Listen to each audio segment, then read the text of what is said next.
This is breaking news. On November 22, 2024, in a quarterfinal at the ITF 100 Takasaki in Japan, Alex Eala took the first set against Mananchaya Sawangkaew and then watched her match disintegrate. 6 feet 4 inches became 16 became 2-6 and the Thai player walked off court having won 12 of the last 14 games. 7 months later on Friday, June 5 at the Edgbaston Priory Club in Birmingham, England, these two meet again in the quarterfinals of the Lexus Birmingham Open. And what has happened between that November afternoon and this English summer morning tells you everything about why this rematch carries a different charge entirely. Let me walk you through the full picture. First, how you can actually watch this match.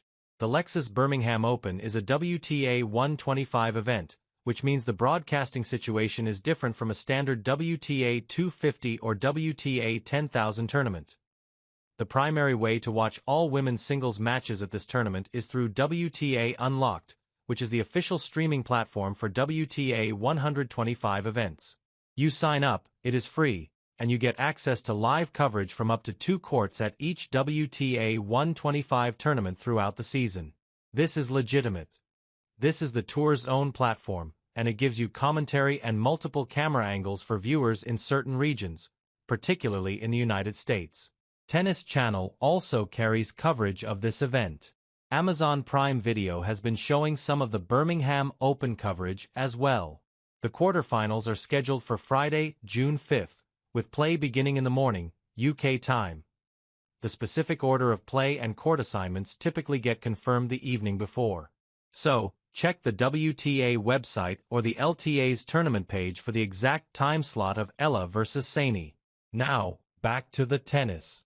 Alex Eala arrived in Birmingham ranked 37th in the world, seeded first in this draw and carrying the kind of baggage that doesn't show up in the seedings. Her last 3 results before this tournament were a third-round loss to Elena Rybakina in Rome, a first-round defeat to qualifier Alexandra Olikova in Strasbourg, and a first-round exit against Ivajic at Roland Garros. 3 consecutive events without stringing together wins. The ranking at 37 still reflects the extraordinary work she did earlier in 2026, the career high of 29 in March, the wins over IG Swiatek and Coco Gauff, the deep runs at Indian Wells. But form and ranking had diverged, and the question entering Birmingham was straightforward. Had the clay court season and the French Open simply exhausted her, or was something more structural fraying? 2 matches in, we have something close to an answer. The demolition of Priscilla Hahn's 6-0 6 feet 2 inches in barely an hour was clinical, dominant, efficient. The kind of opening round performance that says the body is fresh and the timing is crisp. But the second round against Alina Kuriva told a more complicated story. Eala won the first set 6-2 with the kind of controlled aggression we associate with her best tennis, breaking early and pulling away.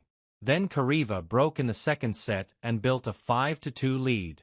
5-2, serving to level the match. And Eala found something. 5 of the last 6 games went her way. She broke 3 times down the stretch. The final score read 75 and the match lasted an hour and 40 minutes. But the experience of living through that second set of watching your lead evaporate and having to rebuild point by point against a player who suddenly believed she could win, that leaves residue. Good residue in this case. Eala proved she could fight laterally, not just from ahead. She proved her nerve holds under scoreboard pressure that used to tip her sideways. Mananchaya Sawangkaew's path to this quarter-final was quieter, but no less earned.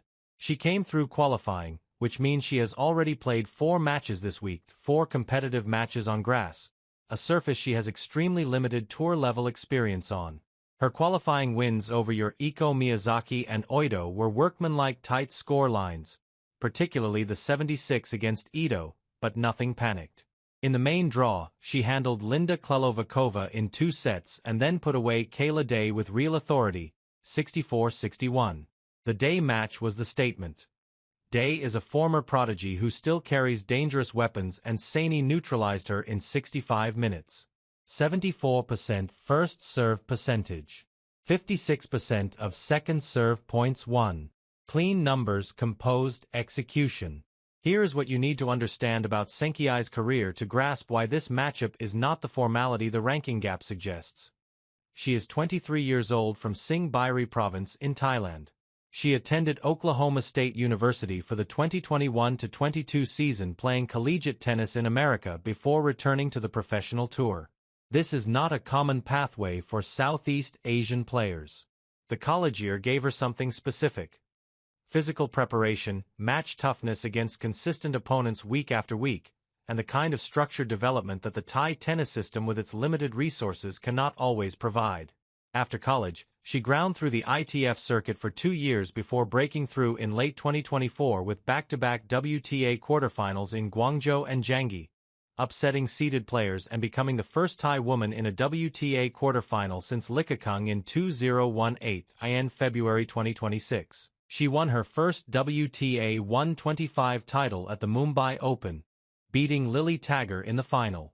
In May, she won the W100 Gufu title, defeating Emerson Jones, a highly touted young Australian, in the final. Her 2026 record stands at 26 wins and 9 losses. She hit the top 100 for the first time in June 2025 and has bounced around below it since, currently sitting at 173, but the win-loss ratio tells you her level is above her ranking. She has been competing well and consistently against players ranked higher than her current number suggests. The only official head-to-head match between these two on the professional tour is that Takasaki quarter-final. But there is a second data point that matters enormously: the 2025 SEA Games final in Bangkok. On home soil, with a Thai crowd behind her, Saini Mehta in the gold medal match. Eala won 61-62, dominated from start to finish. That was November 2025, just days after the Takasaki result, and it was played on hard court. The SEA Games result does not appear in official WT head-to-head records because it was a multi-sport event, but both players remember it. A took the gold, so Wanky took the silver. The emotional ledger between them is complicated. One professional win for the Thai player, one comprehensive defeat in the match that carried national weight. So, what happens when they step onto grass on Friday? Let me break down the tactical picture. A plays left-handed, which immediately creates angles that right-handed opponents rarely face. Her forehand struck from the ADC court on server turns naturally opens up the court in directions that disrupt a right-hander rhythm. On grass, where the ball stays low and the bounce is less forgiving of late adjustments, this left-handed geometry becomes even more pronounced. Her slice backhand, which has developed into a genuine weapon over the past 18 months, stays low on grass in a way that clay would never allow. When Eala is serving well, the left-handed delivery kicks wide to the ad court and pulls opponents off the court before the rally even begins. Saini plays right-handed with a two-handed backhand. Her game is built on consistency, court coverage, and an ability to absorb pace and redirect it. She does not generate enormous power. Her aces per game across her career average 0.24, modest by tour standards, but she rarely beats herself. Her double fault rate mirrors Eala's exactly, both at 0.38 per game career-wide. What she does well is stay in rallies, extend points, and make the opponent play one more ball than they want to on hard courts where her movement and anticipation shine. This makes her a nightmare for aggressive players who need clean winners to close points. On grass, the equation shifts. The surface accelerates play. Points are shorter. The premium on first strike tennis increases. In theory, this should favor Eala, but theory met reality at Takasaki and reality won in that match. Sankey absorbed a first set pressure, adjusted, and then strangled her. The statistics from that encounter are brutal for Eala. 56% first serve points won, 32% second serve points won. 0 aces across the entire match. 6 double faults. Saini won 54% of return points. A staggering number that reflects not just returning skill but's inability to generate free points on serve. If the same serve struggles recur on Friday, the surface change from hard to grass might not save Eala the way you would expect. Here is the counter-argument. In Birmingham this week, Eala has served well. Against Han, she won 77% of first serve points and committed 0 double faults. Against Kariva, the serve was less dominant. The second set wobble was partially serve-related, but she still generated enough free points to stay in touch during her worst stretch. The grass rewards her serve in ways that hard court does not. The left-handed delivery skids and stays low, and opponents cannot sit back and load up on the return the way they can on a slower surface. Sinky's challenge is that she has almost no grass court record at this level. Her career grass court win-loss stands at 4 wins and 2 losses. A small sample that tells us almost nothing. Her qualifying and early round results here in Birmingham demonstrate confidence, not dominance. She is comfortable enough, but comfortable and championship level are different things. On grass, when Eala's forehand comes at you at that left-handed angle and dips into the court before you can set your feet, the rally length shortens. Sinky's greatest weapon, her ability to extend and suffocate, becomes harder to deploy when points end in 4 or 5 shots. The physical dimension matters, too. Sinky has played 4 matches in Birmingham, all ready for matches in 5 days, including the qualifying rounds. Her body has covered more court, played more points, absorbed more stress than Eala's. Against a 21-year-old Eala, who is fresh from a first-round exit at Roland Garros, meaning she had extra rest before Birmingham, the fatigue differential could tell late in a match if it goes 3 sets. Sawangkaew's match against Klemovakova in the first round went to 75 in the second set. The Ido qualifier went to a tie break. These were not breezy wins. They demanded physical and emotional expenditure, but fatigue can cut both ways. Sometimes the player with more matches under her belt that week is sharper, more grooved, more dialed into the conditions. Sawangkaew's movement against her in the second round was crisp and confident. She was reading the ball early, arriving in position with time to spare. A player in physical decline does not generate that kind of controlled aggression. She looked like someone who has found her timing through repetition rather than someone running on fumes. My honest assessment is that Eala wins this match in straight sets.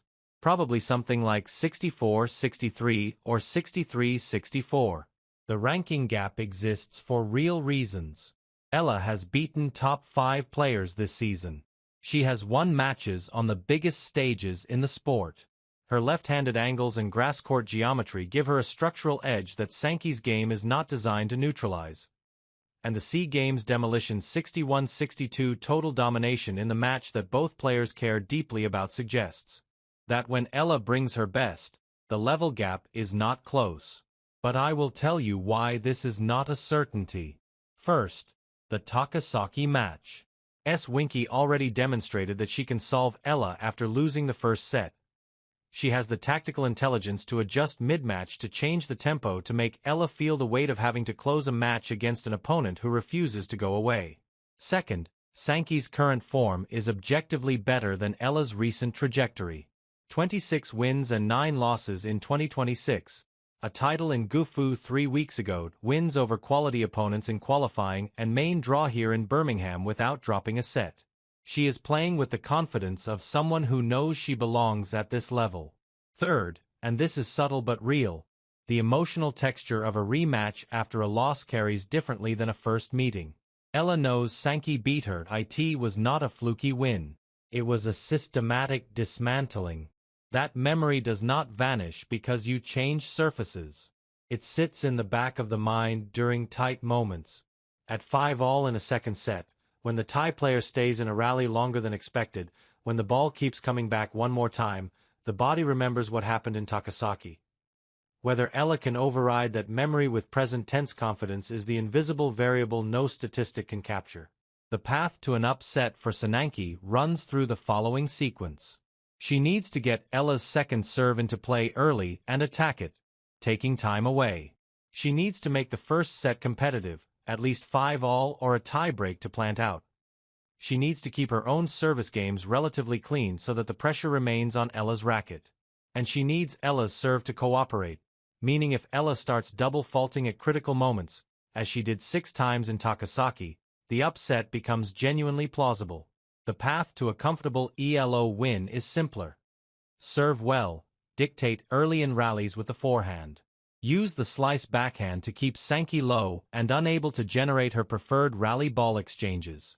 If Eala serves above 65% and keeps double faults below 3, this match probably stays firmly in her control. This is Eala's tournament to lose. She is the top seed. She has the ranking, the weapons, and the big match experience that Saini is still accumulating. But sport does not always obey hierarchy. And the woman across the net has already proven once in circumstances that matter that she can take Alexa apart when the conditions align. Friday's quarterfinal will tell us whether those conditions existed only on hard court in Japan, or whether Saini has figured out something transferable about how to compete against the best players Southeast Asia has produced. Watch it on WTA Unlocked. It is free. It is official and it deserves your attention.